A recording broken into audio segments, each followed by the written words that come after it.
अधिकार विष्णु जैसे काले गैना येसु नामो अधिकार विष्णु जैसे काले गैना येसु नामो देखो सामो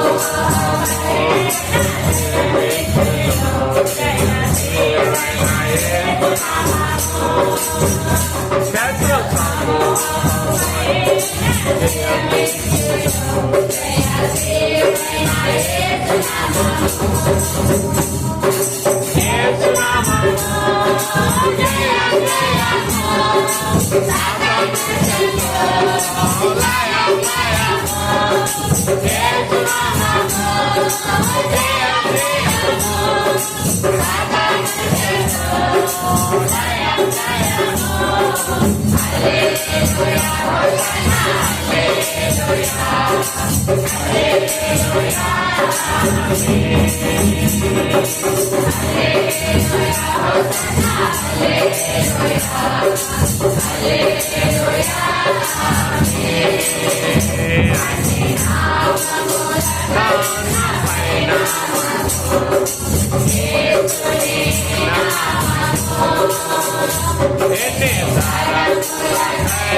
దేవునికి మహిమ కలుగును గాక.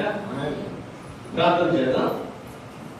పరిశుద్ధుల ప్రేమల తండ్రి, మీ పరిశుద్ధ నామానికి స్తుతులు చెల్లిస్తున్న మార్చి నెల 2వ తారీఖు మొదటి ఆదివారం మీ పరిశుద్ధ సన్నిధిలో భాగ్యాన్ని మాకు ఇచ్చినందుకు స్తోత్రాలు.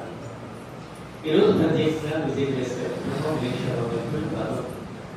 ప్రత్యేకంగా ఆరాధన కార్యక్రమాలు ఏర్పాటు చేసుకుంటుండగా వారి కుటుంబాలను దీవించండి, కావాల్సిన వాటిని వారికి సమకూర్చి వారి సంతోషం పరచండి. ఏర్పాటు చేయబడి పిల్లలు చేతిలో పాటలు పాడి ఏర్పరిచారు. ఈ వాక్యం వినడానికి సిద్ధపడుతున్నారు. విని గ్రహించుకునే మనసు వారికి మరి జ్ఞానంగా బోధించే సామర్థ్యం నాకేమని రక్షకుడే యేసునామములో అడుగుచున్నాను తండ్రి. ఆమేన్.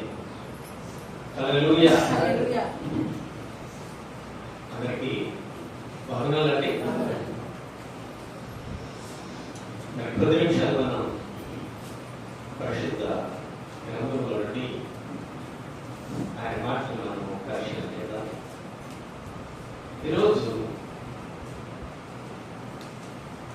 వాక్య సందేశం యవనస్తులు ఎవరితో అండి? యవనస్తులు. క్రైస్తవ కుటుంబాలలో యవనస్తులు ఎలా ఉంటారు? కుటుంబ వ్యవస్థలో యవనస్తులు అదే రీతిగా ఉండాలని అనిపించింది. ఎందుకంటే ఇప్పుడు కాలాన్ని మనం పరిశీలన చేస్తుంటే లోకం నడిచినట్లుగానే క్రైస్తవ్యం కూడా నడుస్తుంది. దేవుడు ఏమన్నాడు? నేను లోకంలో నుండి మిమ్మల్ని ఏర్పరచుకుని ఉన్నాను, మీరు ఇక్కడ లోక సంబంధులు కాదు. ఒకవేళ మీరు లోకంతో స్నేహం చేస్తే నాకు విరోధులే అని తన గ్రంథంలో రాయించాడు. కాబట్టి క్రైస్తవులు అనబడే వారికి, అనగా క్రీస్తు నామంలో పిలువబడే వారికి ఒక ప్రత్యేకత ఉండాలి, ఒక ప్రత్యేకమైన విధానం ఉండాలి. అది బైబిల్ ఎన్నడో మనకి తెలియపరచు. ఎప్పటికీ కూడా మనం ఏం చేస్తున్నాం అంటే లోక పోకడల్ని సంతరించుకుని లోకం ఎలాగైతే నడుస్తుందో ఆనాడికే క్రైస్తవ కుటుంబాల్లో కూడా ఎక్కువగా ఉంది. బైబిల్ అంటుంది అది తక్కువ అంటుంది. కాబట్టి ఈ సమయంలో మనం యవనస్తుల గురించిన మాటల్ని గమనిద్దాం. దేవుడి పిల్లలారా, మనకి విలాప వాక్యాల్లో 3వ అధ్యాయంలో మాట ఉంది, చూద్దాం. 3:27 విలాప వాక్యంలో 3వ అధ్యాయము చదవండి. ఆయన నా చుట్టూ కంచె వేసి ఉన్నాడు. 3:27 ఎవరి కాలమున కాడిపోయిట నరులకు మేలు, నరునికి మేలు. హల్లెలూయా. మనందరికి తెలుసు నరుడికి 4 కాలాలు అంటారు.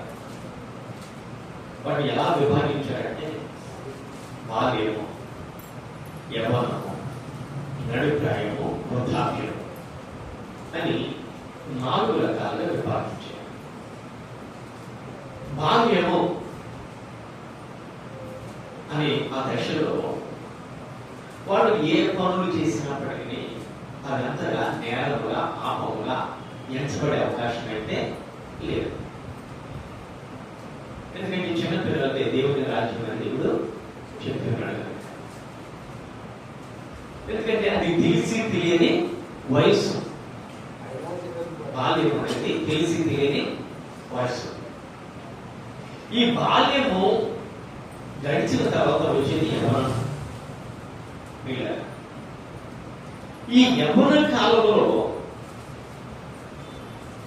ప్రతిదీ కూడా లెక్కలోకి వస్తుంది. దేవుడు లెక్కిస్తాడు.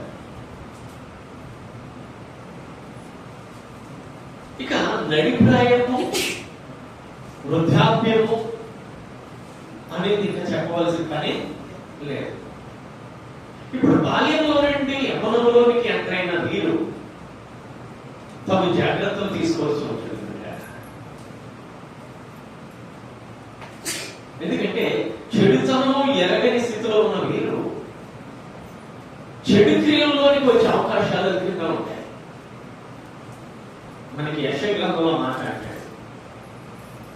యెషయా గ్రంథము అధ్యాయం 40:30. బాలురు సొమ్మసిల్లుదురు, అలయుదురు, యవ్వనస్తులు తప్పక తొట్టిల్లుదురు. చూడండి, ఎవరి కాలం వచ్చిన తర్వాత తప్పక తొట్టిపాటు జరుగుతుంది. మాటల్లోనూ, ప్రవర్తనలోనూ, ఆలోచనలోనూ వారికి ఏం జరుగుతుంది? తొట్టిపాటు జరుగుతుంది అంటాడు. తొట్టిల్లుదురు అంటున్నాడు.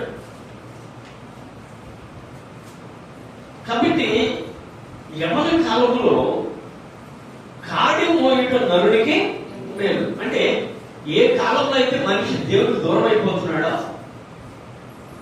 ఏ కాలంలో అయితే మనిషి మంచిని కోల్పోయి చెడుగా మారిపోతున్నాడో, ఆ కాలమైన ఎవరి కాలంలో దేవుని కాడిని మోయాలంట. దేవుని కాడిని మోయాలి అంటే ఎవరి కాలంలో వాళ్ళు తగిన జాగ్రత్తలు కలిగి భయభక్తులతో దేవుని యొక్క విశ్వాసంతో ఉండడం నేర్చుకోవాలన్నమాట. అంటే బాల్యం నుండి వాళ్ళు అలా నేర్చుకున్నట్లయితే ఇక తొట్టుబాటు వచ్చినప్పుడు తొట్టెలు కూడా జాగ్రత్త అవకాశం అధికంగా ఉంటుంది. కాబట్టి దేవుడు చెప్తున్నాడు, ఎవరి కాలంలో కాడి మోయటం మేలు, కానీ ఎవరి కాలంలో తప్పక మీరు తొట్టిల్లుదురు అంటున్నాడు. తప్పకేమవుతారట? తొట్టిల్లుదురు. ఎందుకంటే శరీర విధానం మార్పు చెందుతూ ఉంటుంది. శరీరంలో మార్పులు జరుగుతాయి, హార్మోన్ల యొక్క ఉత్పత్తి పెరుగుతుంది. కాబట్టి ఆలోచన స్టైల్ మారుతుంది, జీవితం నడక మారుతుంది, మాట తీరు మారుతుంది. మన పిల్లలు చూడండి, ఒక స్టేజ్ వచ్చిన తర్వాత గొంతు స్వరం మారుతుంది. మారుతుందా? ఆడపిల్లలు మనం చెప్పాల్సిన కాదు. పిల్లల అలాగే వాళ్ళలో మార్పు జరుగుతుంది. అది ఏమన్నా ఈ మార్పు జరిగినప్పుడు వాళ్ళలోకి వచ్చిన మార్పును బట్టి వాళ్ళు జాగ్రత్త కలిగి ఉండాలి. మరి ఎలా జాగ్రత్త కలిగి ఉంటారు? తల్లిదండ్రులు జాగ్రత్త పరిస్తే జాగ్రత్త పరుచుకునే తినాలా? కాదు. దీనికి బైబిల్ ఏం చెప్తుందో ఒకసారి మనం చూద్దాం. ఎందుకంటే బైబిల్ మనకు అందరికీ సమాధానం ఇచ్చేది. కాబట్టి కీర్తన గ్రంథంలో 119వ కీర్తన,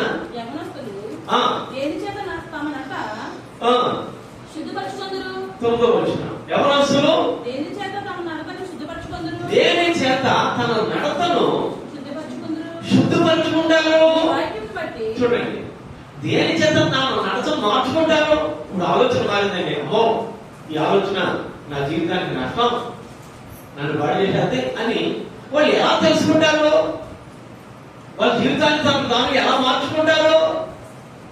ఏ రీతిగా వాళ్ళు తాను శుద్ధి చేసుకుంటారు అని అంటే బైబిల్ అంటుంది, నీ వాక్యమును బట్టి.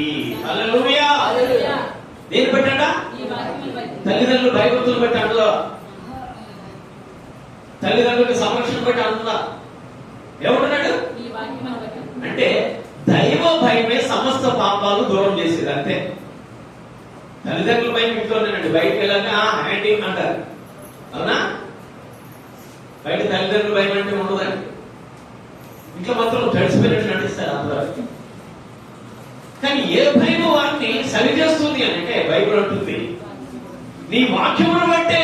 మనందరూ తెలుసు వాక్యము ఆయన భయాన్ని పుట్టిస్తుంది. 38వ వచనం, 119, 38వ వచనం, నీవిచ్చిన వాక్యము మనుషులలో నీ భయమును పుట్టించుచున్నది. హల్లెలూయా. వాక్యం ఏం చేస్తుందట? భయపెడుతుంది. ఇదిగో నువ్వు తప్పు చేసావు, ప్రభుత్వం జాగ్రత్త, ఎప్పటికైనా శిక్ష తప్పదేమనుకుంటున్నావో అని భయపెడుతుంది వాక్యం.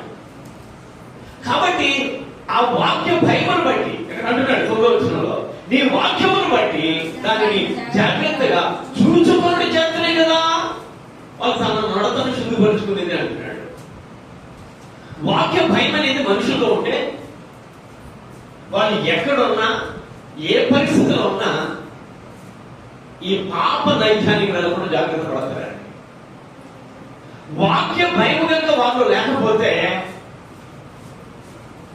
ఎప్పుడు పాపం చేసే అవకాశం దొరుకుతుందో అప్పుడు తప్ప పాపం చేసేస్తారు పిల్లలు చేసిన పాపాలను తల్లిదండ్రులకు వెంటనే తెలిసి అంటారా? వాళ్ళు ఏంటంటే చెడుగడకు వెళ్ళిపోయారు. ఉదాహరణకి పురుషులు ఉన్నాడు, పిల్లలు బయటకు వెళ్ళిపోయి సిగరెట్ తాగుతున్నారు, మందు తాగుతున్నారు అని తల్లిదండ్రులకి తెలుస్తుంది అసలు తెలియదు. పిల్లలు ఆగ్రహిపోయి ఆ పిల్లల తల్లిదండ్రులకి తెలిసిన తర్వాత ఎప్పటికో వస్తుంది సమాచారం. మీ పిల్లలు మంచోళ్ళు అనుకుంటున్నావా అని వస్తుంది.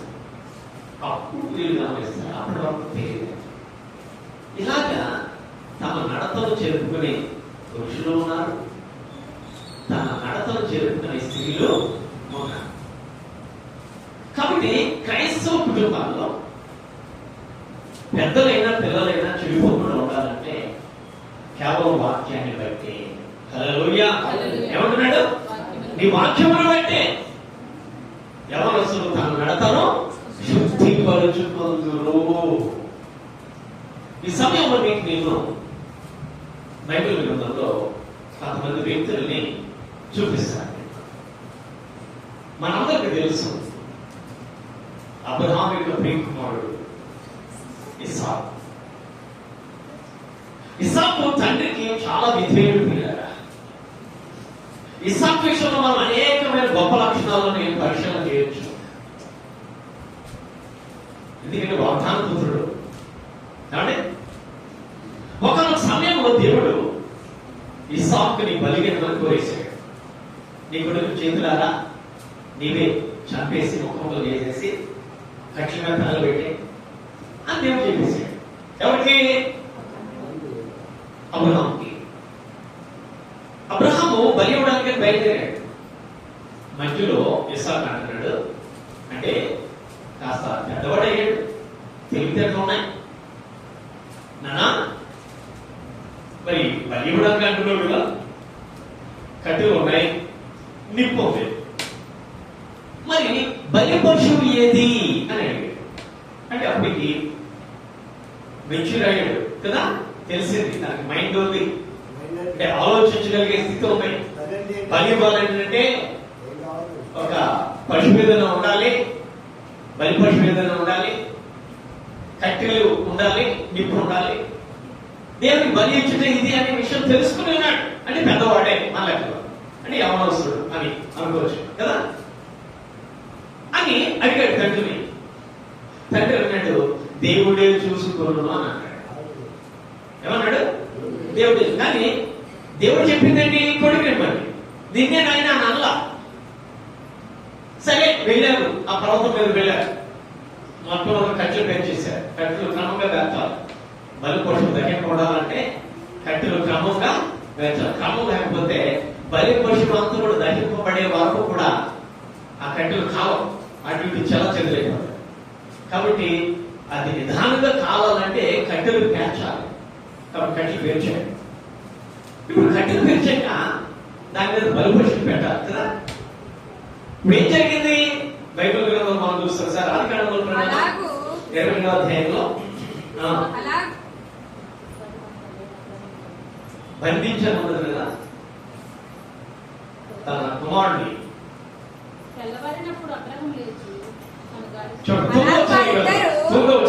అలాగే వారిద్దరు కూడి వెళ్ళి దేవుడు వచ్చినప్పుడు అబ్రహాము అక్కడ బలిపీఠములు కట్టి కట్టెలు చక్కగా పేర్చి తన కుమారుడు ఇస్సాకుని బంధించి, అది చాలండి. ఇప్పుడు బలి పశువు నిమిత్తమే ఇస్సాకుని కట్టేస్తున్నాడు, కాలు చేతులు కట్టేస్తున్నాడు. ఇప్పుడు బలి పశువు ఏది అని అడిగిన కొడుకు దాన్ని కట్టేస్తుంటే ఇదేంటి నేనా బలి పశువు నన్ను అడగలవుదా ఏమా? ఇప్పుడు బలి పశువు ఏది అని అడిగాడంటే తనకి అన్ని రకాల అవగాహన ఉందని అర్థం. మరి అవగాహన ఉన్నవాడు కాళ్ళు చేతులు కట్టేస్తుంటే ఇదేంటి నా కాళ్ళు చేతులు కడుతున్నాడు అని అడగాలి. కానీ ఇక్కడ మనందరికీ దేవుడు ఒక విధానాన్ని చూపించడానికి, చూడండి మీ పిల్లలు ఇసాకులా పెరుగుతున్నారో ఇస్మాయిల్ లాగా పెరుగుతున్నారో చూసుకోండి అనడానికి ఒక ఆత్మ కదా. తండ్రి కట్టెలు పెట్టేస్తుంటే కాముగా ఉన్నాడు, కట్టెల మీద పెడుతుంటే కాముగా ఉన్నాడు, నరకడానికని కత్తెత్తేస్తే కాముగా ఉన్నాడు, ఏమి అరవలేదు, ఏమి వెనుకంజ వేయను లేదు. హల్లెలూయా. ఇందులో సంపూర్ణ విధేయత కనబడుతుంది. పిల్లలు తల్లిదండ్రుల మాట జవదాటకూడదనడానికి ఉదాహరణ. హల్లెలూయా. ఏమా ఏం చేయాలి? తల్లిదండ్రుల మాటను ఏకే పరిస్థితుల్లో ఏం చేసినా నా మీద వరకే చేస్తారు. నన్ను కన్నారు, నన్ను పెంచుతున్నారు. కాబట్టి నా క్షేమం వారికి తెలుసు. ఎవరికి? నా తల్లిదండ్రులకు తెలుసని యవనస్తులైన వారు ఈ పాఠాన్ని బట్టి జాగ్రత్త పడాలి. ఇస్సాకు అంతగా లోబడ్డాడు. మరొక విషయాన్ని చూస్తే వివాహ సమయం వచ్చింది, తండ్రి పెళ్లి చేద్దామనుకున్నాడు. మనందరూ తెలుసు తండ్రి పెద్ద ద్వారా ఎవరినైతే తీసుకొచ్చాడో వారిని వివాహం ఆడాడు. అంతేగాని సంసోన్లని నాకు ఇష్టమైంది నేను పెళ్లి చేసుకుంటాను అట్లా. ఈరోజు పిల్లలు అలాంటి నాకు ఇష్టమైంది దాన్ని నేను పెళ్లి చేసుకుంటాను అంటున్నారు. అవునా కదా? ఒకవేళ అవి అనర్థాలుగా తీస్తే మనని జయపాల్ గారు చెప్పిన సందేశంలో ప్రేమించి పెళ్లి చేసుకుంటున్నారట, 6 నెలలకి గొడవ వచ్చేసి విడిపోదాం అనుకుంటున్నారట. ఏమండి? మరి ముందుగా అంతగా ప్రేమించడం ఎందుకు, 6 మాసాలకి విడిపోవడం ఎందుకు? అంటే పెళ్లికి ముందు ప్రేమ అంతంత మాత్రమే. ప్రేమ ఎప్పుడు కూడా పెళ్లి అయిన తర్వాతే ప్రేమ. అది శాశ్వత కాలం నిలిచి ఉండే ప్రేమ. హల్లెలూయా. కాబట్టి పెళ్లికి ముందు ప్రేమలు అంతగా సరైనవి కావు అని బైబిల్ చెబుతాం. కాబట్టి యవనస్తులైన పిల్లలు ఇస్సాకుని జ్ఞాపకము చేసుకున్నారు. మరొక విషయాన్ని జ్ఞాపకం చేస్తారు. ఆది కాండంలో మనకి యోసేపు అనే వ్యక్తి కనబడతాడు. హల్లెలూయా. ఇతడు బానిస బ్రతుకు వెళ్ళిపోయాడు, బానిసగా జీవిస్తున్నాడు. ఈ బానిస బ్రతుకులో పిల్లరా దేవుడు సహాయం చేసి ఒక ఇంటిలో పెద్దదారిగా ఉండే అవకాశాన్ని ఇచ్చాడు. అంటే పనివాడిగా కాకుండా ఇప్పుడు పోస్టింగ్ మార్చాడు కదండి. ఇంటి మీద పెద్దదారితనం అంటే ఇంటి వాళ్ళందరూ పని చేయించేవాడిగా దేవుడు అతన్ని గొప్ప చేశాడు. ఏమైందంటే అతనికి ఒక ఆమె అతనికి ఇష్టపడి పాపానికి పురుగొల్పుతోంది. బైబిల్లో చదివితే నిజంగా మాట జరుగుతుంటే ఎంత ఇదిగా ఉంటాయంటారు. ప్రతిరోజు అడుగుతుందట, నీతో నేను పాపం చేయాలి అని చెప్పి ఆమె అడుగుతుందటండి. అతను ఒప్పుకోవట్లేదట, ఏ మాత్రం కూడా ఒప్పుకోవట్లేదట. ఒకరోజు బలవంతంగా పట్టుకుని అతనితో పాపం చేయడానికి ఆమె సిద్ధపెడితే యోసేపు అనేవాడు ఆ సమయంలో అక్కడ నుండి పారిపోయినట్లుగా బైబిల్ చెప్పింది. తిమోతి పత్రికలో ఒక మాట ఉంది. 2వ తిమోతి పత్రిక 2వ అధ్యాయం 22వ వచనంలో నీవు యవనేచ్ఛల నుండి పారిపోము. హల్లెలూయా. ఏమన్నాడు దేవుడు? యవనమున ఇచ్చిన కోరికలు ఉంటాయి, ఆ కోరికల్లో నుండి నువ్వు పారిపో. ఆ కోరికలు నేను తరుగుతూ ఉన్నప్పుడు, ఆ కోరికలు నేను బలవంత పెడుతూ ఉన్నప్పుడు నువ్వేం చేయాలంటే ఆ కోరికలు అధిగమించి అక్కడ నుండి పారిపోము. యవ్వన ఇచ్చల నుండి నేను పారిపో అని అక్కడ తిమ్మతికి చెబుతున్నాడు పౌలు గారు. కానీ ఆ మాటను సార్థకం చేశాడు యేసేపు గారు. హల్లెలూయా. ఆ ఒంటరి సమయంలో పాపాన్ని ఏమాత్రం కూడా అంగీకరించకుండా పాపానికి దూరంగా పారిపోయాడు.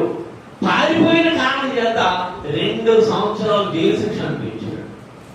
చేయని పాపానికి చేసినట్లుగా జైలు శిక్షను అనుభవించాడు. కాబట్టి యవనస్తులైన పురుషులు జ్ఞాపకం చేసుకోవాల్సింది ఇస్సాకుని, ఇంకెవరిని? యోసేపుని జ్ఞాపకం చేసుకుంటే వాళ్ళ జీవితాలు ధన్యం అవుతాయి. తాగుడనే వ్యసనాన్ని కానీ, తిరుగుబోతాం అనే వ్యసనాన్ని కానీ, అంటే ఈ లోకంలో ఇంకా చెడిపే వ్యసనాలకు దేనికి గురి కాకుండా తమను తాము కాపాడుకోగలుగుతారు. మగవారైనా అవసరం. మరి ఇప్పుడు మనం ఆడవాళ్ళు లేకుండా ఆడదు లేకుండా పాపం జరుగుతుంది అంటే జరగదు. ఆడడానికి ఇష్టం లేకుండా పాపం అయితే పరిస్థితులు జరగదు. మరి ఆడవాళ్ళు ఎలా ఉండాలి? దీనికి కూడా సమాధానం చెప్పారు. ఈ సమయంలో మనం ఇస్సాకుకి భార్యగా ఏర్పాటు చేయబడిన ఆమె దగ్గర పోదా. ఎవరమ్మే పేరు? రేఖ. ఒకసారి చూద్దాం. ఆదికాండం 24వ అధ్యాయము 16వ వచనానికి రండి. ఆ చిన్నది మిక్కిలి చక్కనిది. ఆమె కన్యక. ఏ పురుషుడును ఆమెను కూడలేదు. ఆమె ఆ బావిలోనికి దిగిపోయి కడువను నీళ్లతో నింపుకొని ఎక్కిరాగా ఇక్కడ ఆమె గుణలక్షణాల గురించి చెప్తున్నాడు. ఏమిటి ఎవరైతే అంటున్నాడు? ఆ చిన్నది మిక్కిలి చక్కనిది అంటే అందగత్తి, చక్కగా అందంగా ఉంటుంది. అంతేకాదు ఆమె తన పవిత్రతను కాపాడుతుంది. అక్కడ వర్ణించిన మాటల్లో తను ఏమాత్రం కూడా తప్పు చేయలేదు అని అంటున్నాడు. ఆమె కడవను తీసుకుని బావిలోనికి వెళ్ళింది. ఈ మూడింటిని మనం గమనించే, ఒకటి అందగత్తి, రెండు ఏ జాతి తప్పు చేయలేదు, మూడవది నీళ్లు తీసుకురావడానికి బావి దగ్గరికి వెళ్ళి. వీళ్ళు ఈ మాటలు మనం పరిశీలన చేస్తే ఇంట్లో తల్లికి సహకారముగా ఉన్న కుమార్తె. హల్లెలూయా. ఆడపిల్లలు తల్లికి సహకారంగా ఉండాలి. మా పిల్ల అసలు ఏ పని చేయదండి బాబు, ఎంత చేయమన్నా నేను చేయను అంటదండి అని అంటే ఆడపిల్లకి అది తగిన. ఆడపిల్ల ఎక్కడో ఉండాల్సిన పిల్ల, ఇక్కడే అన్ని నేర్చుకుని వెళ్ళాలి. ఎక్కడ? తల్లిదండ్రుల దగ్గర అన్ని నేర్చుకుని వెళ్ళాలి. ఇంటి పని, వంట పని, అన్ని పనులు వచ్చి ఉండాలి. ఎప్పటికీ? వివాహ సమయానికి. నా టీ కాయటం రాదండి, నా కూర ఉండదు రాదండి అని అంటే అక్కడికి వెళ్ళాలి. నీ మొగుడికి నూనె పెట్టాలా, ఎవరు నూనె పెడతారా? ఏమా పిల్లలకి ఏమన్నాడు? తల్లిదండ్రులు వీడి మీరిద్దరు ఒక్కడిగా ఉండండి అన్నాడు కదా. కాబట్టి వేరే చోటుకి వెళ్ళే బిడ్డ కనుక ఇంట్లో తల్లికి సహకారంగా ఉంటూ పనులు నేర్చుకోవాలి. అనవసరం తెలవు మీకు అనమాట. సమయానికి దించుతారా, ట్వీట్ అయిపోద్దా? వెరీ గుడ్, మంచి పిల్లలు. ఎందుకంటే వంట చేసేటప్పుడు కాస్త ఆలస్యమైతే చివడిపోద్ది, కాస్త ఎగిరిగా మీరు తొందరపడితే పలుకుడిపోద్ది. అవును కదా? అంటే సమపాలలో టైంకి తిప్పాలి. ఎందుకంటే నేను కూడా వంట చేసే మనిషి, నాకు తెలుసు. అలాగే కూరలు వండే విషయంలో జాగ్రత్తగా దేవుడిచ్చిన జ్ఞానాన్ని బట్టి ఉప్పు ఎంత వేయాలి, కారం ఎంత వేయాలి, నూనె ఎంత వేయాలి, ఇవన్నీ కూడా తగిన మోతాదులో ఉంటేనే రుచి ఉంటుంది. ఒక్కొక్క చేతి వంట ఉంటుంది, ఏమవుతుంది? రుచి పసి ఉండదు. నేను అనుకుంటాను వీళ్ళు అనుకుంటారు, ఎవరే అనుకుంటుంటాను అప్పుడప్పుడు. వీళ్ళ చేతి వంట రుచిగా ఉంటేనే కదా బాగుంటుంది. ఏమా అంటే తగినట్లుగా వంట చేయటం నేర్చుకుని ఉండాలి. ఈ చిన్నది నీళ్లు తేవడానికి వెళ్ళిందంటే ఎందుకు వెళ్ళింది? తల్లికి సహకారం, అంతే కదా. ఇప్పుడు ఈ చిన్నది తల్లికి సహకారమే కాదు, ఇతరులకు కూడా సహకారం చేసే మంచిది. హల్లెలూయా. అక్కడ ఒక ఆసాన్ని అడిగాడు, నీళ్ళు ఇవ్వమన్నావు అన్నాడు. అతను నీళ్లు పోసింది. అతనికే కాదు, అడగకుండానే అతని ఒంటెలకు కూడా నీళ్ళు పోసినట్లుగా బైబిల్లో మనం చక్కగా చూస్తాం. అంటే ఆమె ఎంత మంచిదంటే పక్కవాడి పరిస్థితిని కూడా చూసి అతనికి కూడా మేలు చేయాలి అనుకునే చక్కని చిన్నది. మన వాళ్ళు ఇంట్లో పని చేయరు, బయట పని చెప్తే చేస్తారా? ఉదాహరణకి వేసవి కాలంలో మంచినీళ్ళు దొరకవు, ట్యాంకుల ద్వారా పోస్తుంటారు అప్పుడప్పుడు కదా. ట్యాంకుల ద్వారా పోసినప్పుడు పరిస్థితి ఎలా ఉంటుందమ్మా? ఎవరు బలంగా ఉండి ఎవరు సిద్ధంగా ఉంటారో వాళ్ళే నీళ్ళన్నీ పోసేసుకుంటారు. బలహీనకి నీళ్ళు అందరూ తెలుసు కదా మీకు. కొన్నిసార్లు ట్యాంకులు ద్వారా మీకు తెలుసా? మా ముందు అనుభవం.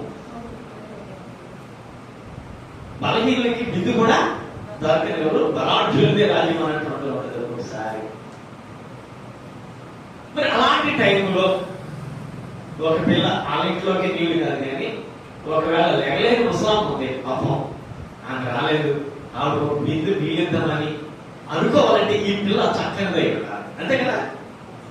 మంచి లక్షణాలు ఉంటేనేమో మా అమ్మ అంతమందిలోకి వచ్చి నీళ్లు పడుకోలేదు, నేను నా ఇంట్లోకి నీళ్ళు మోస్తాను, అలాగనే అనుకోకుండా నేను మరొక బింది అదనంగా తెచ్చి ఎవరికిస్తాను? ఆ ముసలాంకి ఇస్తాను. ఇది దేవుని యందు చక్కని స్త్రీ. హల్లెలూయా. అలాంటి చక్కని గుణాలు కలిగినది ఎవరు? రిబ్కా. దేవుడు అంటున్నాడు, మీ పిల్లలు రిబ్కా క్యారెక్టర్ గమనించి రిబ్కా లాగా మంచి వాళ్ళగా ఉండేటట్లుగా చూడండి అంటున్నాడు. ఎవరు చూడాలి? మనం పర్యవేక్షణ చేయాలి. ఎవరి స్నేహంలో ఉన్నారు, ఏమా ఎవరితో సహవాసంలో ఉన్నారు. పిల్లలు కొన్ని పాటలు చేస్తుంటే పాటలు పడుతుంటే నేను అపార్థం చేసుకుంటాను, ఏమవుతుంది. ఒకసారి పాప ప్రేమలో పడ్డాను, నేను ప్రేమలో పడ్డాను అని పాట పాడుతుంటే ఆ మాట తప్పుగా వచ్చినప్పుడు నాకు తెలియదు. నేను అనుకున్నాను ఇదేంటి వీళ్ళు ప్రేమలో పడితే ఇక్కడ పాడుతుంది పాట అనుకున్నాను. ఏమా ఆమె ప్రేమలో పడితే ఇక్కడ పాడుతాయి కదా పాట అని చివరికి అది అనిల్ కుమార్ గారి పాట, నా యేసు ప్రభుని ప్రేమలో పడ్డాడు. సరే కొత్తగా వచ్చింది కనుక పాడుతుంది కదా అనుకున్నాం, కానీ 6 మాసాలకి ఆమె ఎవరినో ప్రేమిస్తున్నట్టుగా డిక్లేర్ అయింది. అంటే ఇప్పుడు దేవుని యందు ఉండి కూడా సిగ్నల్స్ అందిస్తూ ఉన్నారు. ఎవరికే? ప్రేమికులకి. వారు ప్రేమించిన ప్రేమికులకి సిగ్నల్స్ అందిస్తూ ఉన్నారు. ఎంత పాపం అన్నట్టు కదా. దేవుని సంపూర్ణ కూడా పాపమా ఉంది. కారణం భయం లేక, తల్లిదండ్రులు భయం నేర్పక. అందుకే నేను అంటాను, పిల్లలు ప్రతిరోజు వాక్యం చదువుతూ ఉంటారు. లేచిన వెంటనే ఒకటి వాక్యం చదువుకున్నాక మిగతా పనులు చేయి అని పిల్లల్ని నేర్పాలి. అందుకని పిల్లలు ఎప్పుడు లేచారమ్మా? ఎక్కడికైనా సూర్యుడు సగం లెక్కలు వేసాకైనా లేచేదే. అయితే మీ పిల్లలు మీరు సోమపోతులు చేస్తున్నారన్నమాట. మీ పిల్లలు మీరు పనికిరాని వారు చేస్తున్నారన్నమాట. వాళ్ళ భవిష్యత్తుని మీరే నాశనం చేస్తున్నారన్నమాట అని చెప్పక తప్పదు. పిల్లల్ని పొద్దుటే లేవండి, లేచి పనులు చేయండి, సత్కారం చేయండి అని లేని వాళ్ళకి తగిన శిక్షణ ఇవ్వాలి. వారు ఎక్కడెక్కడ ఉంటున్నారో, ఏమేం చేస్తున్నారో కనిపెట్టాలి. బైబిల్ గుణవతి అయిన వారి గురించి చెప్పిన సాగుతుల్లో ఆమె తన ఇంటి వారి నడతలను ఏం చేసిందట? అంతే వదిలేసిందా? ఎక్కడికి వెళ్తే పక్కింటోళ్ళకి టీవీ పేరు ఉంటుందిలే, మన ఇంట్లో టీవీ లేదు కదా అది వదిలేసిందా? పక్కింటోళ్ళకి టీవీకి వెళ్తూ ఉంటుంది, తర్వాత టయానికి రాదు. తెలుసా మీకు? తర్వాత టయానికి నీవేనంటే పక్కింటోళ్ళకి కదా, టీవీకి కదా అనుకుంటావు. తర్వాత దారి తప్పక అన్ని అయిపోయిన తర్వాత లోపు దిగమని ఏడుస్తాం. కాబట్టి పిల్లలు గుణవతి అయిన భార్య తన ఇంటి వారిని నడతారు. చదువు మాట చదువు, తన ఇంటి వారి నడతలు బావుగా కనిపెట్టును అనే పదం అది కదా. తన ఇంటి వారి నడతలు మాత్రం పేరంతా చదువుకుంటే కనబడదు నీకు. రైట్ సైడ్ ఉండదు చూడండి, రైట్ సైడ్ పేజీలో. తన ఇంటి వారిని చలి తగిలినని భయపడదు, ఆమె ఇంటి వారందరిని రక్తవర్ణ వస్త్రములు ధరించేవారు ఆమె పరుపులను సిద్ధపరచుకును, ఆమె బట్టలు సన్నని నారబట్టలు. ఇంటి వారి నడతలు కనపడలేదమ్మా?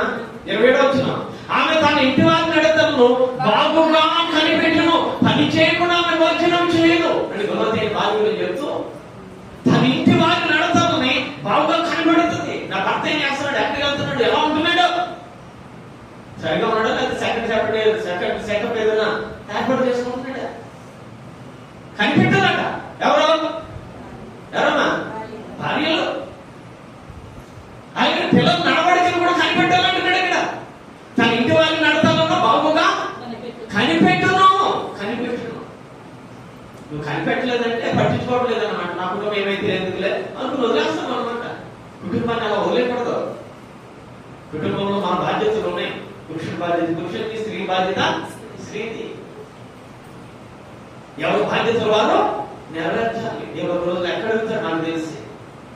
నీకు పెళ్లి చేశాను, నీ భార్యని పట్టించుకోలేదు.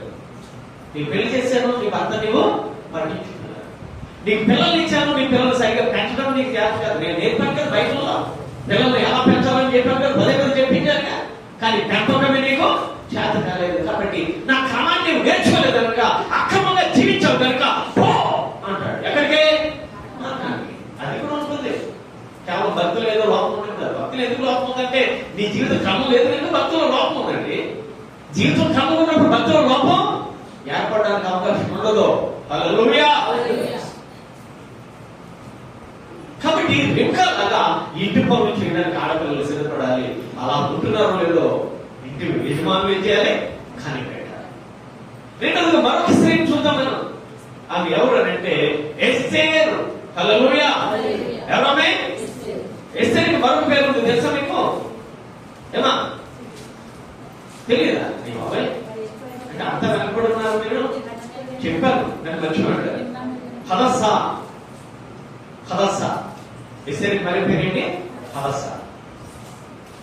తల్లిదండ్రులు లేరు. తన మరి చిన్నాన్న అవుతున్నా అంటే అనేవాసం అవుతున్నా ఈయన పెంచుకున్నాడు. తన పిన తండ్రి కుమార్తె అయిన హదస్స అంటే ఏమవుతాడు? పిన తండ్రి కుమార్తె అంటే చిన్నాన్న కూతురు అంటే అన్న అవుతాడు. కానీ సంరక్షణగా తీసుకున్నాడు, పెంపకం చేసుకున్నాడు. తండ్రి. హల్లెలూయా. అంటే తండ్రి. ఇప్పుడు ఎస్తేర్ని పెంచుకుంటున్నాడు. వీరు ఇప్పుడు బానిసలుగా బబులోను దేశానికి కొనుక్కోబడ్డారు. బానిసలుగా వీరు ఆ యొక్క షూషాను కోట వారికి వారు ప్రవేశించారు. అయితే వారు అక్కడ బానిసలుగా వారు వెళ్ళాక అక్కడ రాణి గారు రాజు మాట నెరవేర్చే ఆలోచనతో ఒక ప్రార్థన చేశాడు. రాజు తనకు నచ్చిన వాళ్ళని స్త్రీలు పెళ్లి చేసుకుంటాడట రాణి వదిలేసి అంటే అప్పుడు బుద్ధిగా అన్నాడు, ఇదే మంచి తరుణం కావచ్చు, కాబట్టి నీవు సిద్ధపడు. కానీ మన జాతి గురించి ఎక్కడ చెప్పొద్దాడు. ఒకసారి ఆ పదాన్ని చదువుకున్న ముందుకు వెళ్దాం. 2:10 ఎస్తేరు గ్రంథంలో 2:10 మొర్దెకై నీ జాతిని నీ వంశమును కనపరచకూడదని ఎస్తేరునకు ఆజ్ఞాపించాడు కనుక ఆమె తెలపలేదు. హల్లెలూయా. అంటే ఇప్పుడు తండ్రి మాటలు జవదాటని కుమార్తె అంటే తల్లిదండ్రులు లేదు, ఒక పెంపకం ఉంది అని అంటున్నాడు. అమ్మా మన జాతిని దాని వంశాన్ని చెప్తే ప్రమాదం, అది కొడుకు ఉందా ఏమాత్రం చెప్పకూడదంటే చూడండి. ఆజ్ఞాపించి ఉండేను కనుక ఆమె తెలుపలేదు. అంటే ఇప్పుడు తండ్రి మాట విలువించిందా లేదా? తండ్రికి లోబడిందా లేదా? అందుకనే ఆ దేశానికి మహారాణి యోగపడింది. హల్లెలూయా. దేవుడు చెబుతున్నాడు, తల్లిదండ్రుల మాటలు యవనస్తులు గౌరవిస్తే వారికి మంచి జీవితం ఉంటారు. భవిష్యత్తులో మంచి జీవితాన్ని వారు కలిగి ఉంటారు.